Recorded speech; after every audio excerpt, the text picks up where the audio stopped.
What's up, guys? Coach Gaglione here. This is going to be another edition of the Powerlifting for the People podcast. For a couple episodes, we're going to be doing something special, but really quickly, just in case you don't know, I'm Coach Gaglione. I'm the owner of Gaglione Strength. I've been involved with powerlifting and strength coaching for over 13 years, and my goal is to help you get stronger, and I want to help more and more people get involved in this great sport of powerlifting and strength training in general, building a stronger community, one episode at a time. So, I want to talk about some of the benefits of mental training, and probably one of the first people that I'll kind of give credit to that I learned this kind of from, and it kind of really hit home, was actually Vinny DiCenzo. And for those that are unfamiliar, Vinny DiCenzo is one of the most accomplished bench pressers in the world. He's benched over 600 pounds raw in 3 different weight classes, and also a 900-pound shirted bench to his credit. So one of the most accomplished benchers of all time. He's based out of Connecticut. Really awesome dude. And he always talked about the benefits of mental training. And obviously a lot of people have, but I think he really practiced a lot of the imagery and stuff, and I've learned a lot of these techniques from him. And with his advice, I actually saw a sports psychologist one time, which you could check out the links in the description if you're interested. We have actually a mental training product. It's called Lift Like a Champion, and I highly recommend it, especially if you have performance anxiety or you just feel like you don't perform as well and you want to improve your mental strength. Using the techniques in this product and these exercises, I actually was able to overcome an injury. I actually struggled or missed a 465 squat, and in a matter of weeks I was able to get my squat back up to 700 in reps using these techniques. So it's very, very powerful. It's amazing. It can be really powerful. And one thing I always ask people and tell people is, I always ask the question, write down what percentage you think of sports or powerlifting, whatever the activity is, write down what percentage you think is mental. Some people might say 50, some people might say 51, some people might say 60, 80, etc. But it's always a big portion. It's usually a majority. It's usually at least 50%. Usually people say it's at least 50% mental.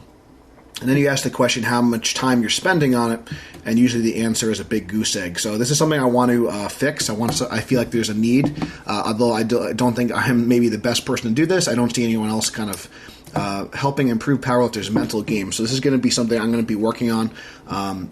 I'm going to invite people to try it. This is going to be a free resource for you guys, and I think it's going to be specifically to kind of help you get ready, either for a competition or a heavy training session, or these imageries can be used on an off day. But specifically, I would try to utilize these, listen to these audios.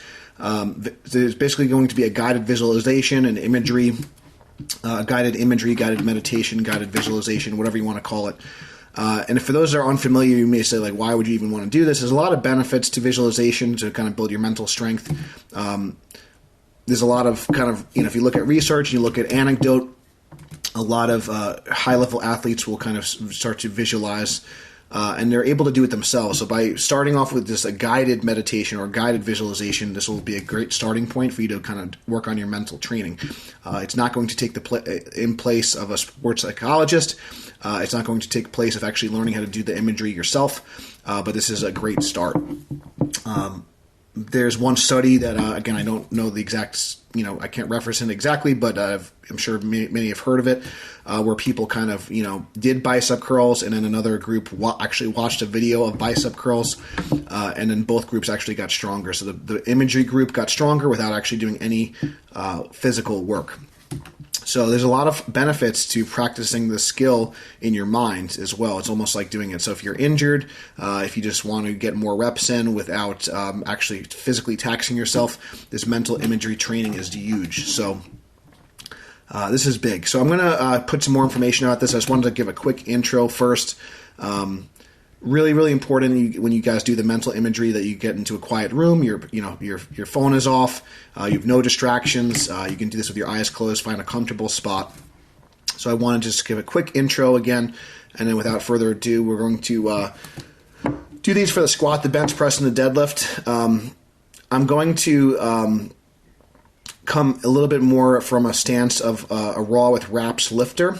But it'll, if you are a lifter that is in knee sleeves, you'll just have to maybe kind of modify a bit, or maybe I'll make a sleeved version at some point. But that's kind of like the perspective that I'm coming from. So just so you guys understand. So obviously you guys can start to kind of tweak these for yourself, but I'm going to kind of almost, do it, make one that would kind of fit my needs.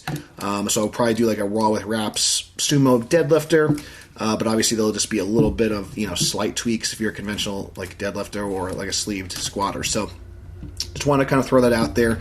I would definitely, if you guys are interested in kind of, I might do like a little bit of like a study with this. I'm not exactly sure if it'll be an official study or just an anecdotal study for myself, just to collect some data. So if you're interested in like actually like getting on board and trying these visualizations before a meet, or before like a heavy training session, and figuring out like how that improves your performance, I think it's going to really help a lot of people. I really believe in this stuff. So. And for one of the things for me, even though that, again, if you're not familiar, I've been as heavy as 340 pounds. I'm on my way to the 198 class. I'm about 212 to 215 this morning at the time of this taping. One of the reasons, even though I'm in a calorie deficit and I'm really not doing quote unquote what you should do in terms of strength, I've been able to maintain a lot of strength, and I've been performing really well the last couple of contests, and I believe just my mental training is better, and I'm just a better athlete because of some of these skills and practices. So I want to start to share these things with you guys, because I feel like I'm an average person. I don't think I have really great genetics, but I work really hard, and I believe that these little things that we do, especially with the mental stuff, really makes a big difference, because it really, truth be told, it really shouldn't be possible, some of the things that I'm doing, losing over 120 pounds and still being able to squat 800 pounds, regardless if it's equipped or not. It's pretty darn impressive in my opinion, so I hope you think it is too. It's one of the reasons why I do it. I want to show it's possible. With hard work, dedication, and smart training. So part of smart training is mental training, so I hope this helps you. Thank you guys for listening. Definitely check out the links in the description. Definitely check out our mental training product if you want to take your mental game to the next level. But in the meantime, you could definitely check out these audio clips. Thank you guys so much for listening. Until next time, stay strong, and we'll see you soon.